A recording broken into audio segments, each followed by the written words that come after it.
Hepinize merhaba arkadaşlar, kanalıma hoş geldiniz. Bugün sizlerle birlikte slime'larımı tanıtacağım. 7 tane slime'ım var ve arkadaşlar az, evet. Ama ben normalde önceden daha çok slime yapıyordum ve hep yaptıklarımı atıyordum. Çünkü odamda çok kalabalık yapıyor ve benim bu da hoşuma gitmiyor ama artık biriktirmeye başladım. O zaman hemen en kötüsünden iyiye doğru gidelim. Bu şekilde bir dondurma kabında. Arkadaşlar bu video 3. çekişim. Bu şekilde bunu hep bununla gösteriyorum çünkü cidden çok kötü bir slime. Bu şekilde böyle bir şey, işte böyle tuhaf bir yeşil renginde iğrenç bir slime. Bu şekilde bunu hemen kapatalım. Şöyle işte yani. Böyle bir slime. Şöyle koyalım. Hemen diğerine geçelim. Elim mahvoldu. Diğeri ise bu şekilde kocaman bir slime. Bunu sıkabiliyorum rahatça.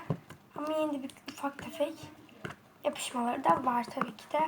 Bu şekilde iğrenç bir slime cidden. Rengini falan bayağı iğrenç. Bir tane slime karışımı. Hemen diğerine geçelim. Sonra burada bir tane daha yeşil.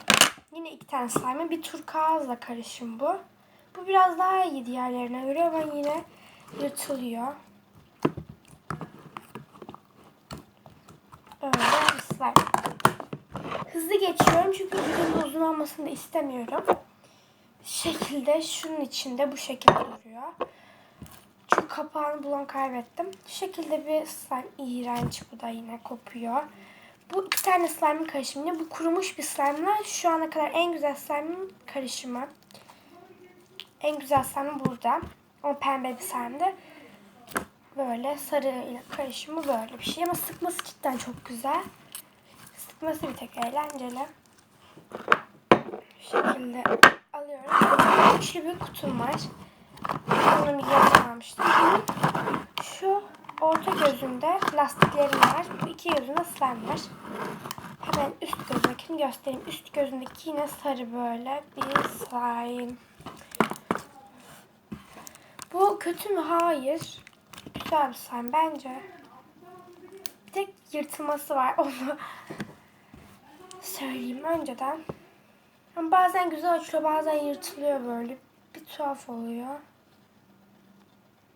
Şöyle bakın. Şeffaf bir slime. Bir de ses de çıkarmıyor. O yönde kötü. En altındaki slime köpük köpük olmuş şu şekilde. Ben bunu çıkarım. Bu güzel bir slime. Çok kocaman. Şu şekilde.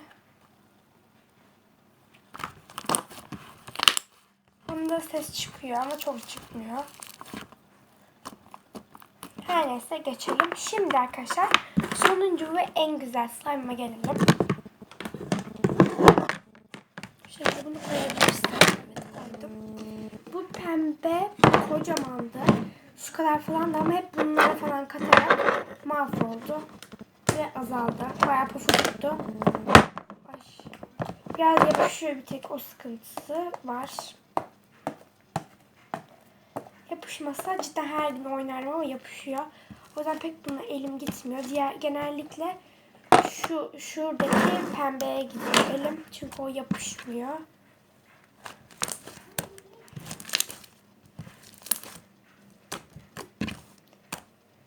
Arkadaşlar bunu ben arkadaşımla birlikte yaptım. Arkadaşımın kanalı da var. Eğlence TV.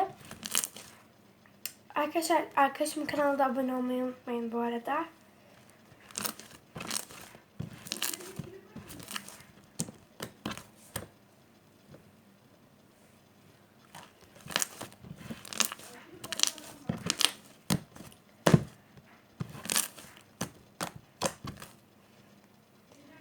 Arkadaşlar bunu oynamaya doyum olmuyor. Bu arada şu an pek yapışmadı. Elime bakalım.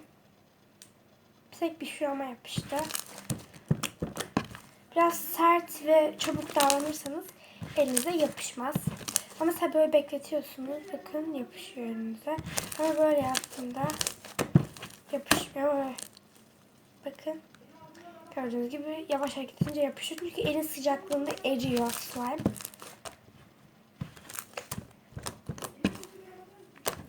Evet arkadaşlar bunu da koyalım. Arkadaşlar videomu beğendiyseniz beğen butonuna ve kanalıma abone olmayı unutmayın. Hoşça kalın.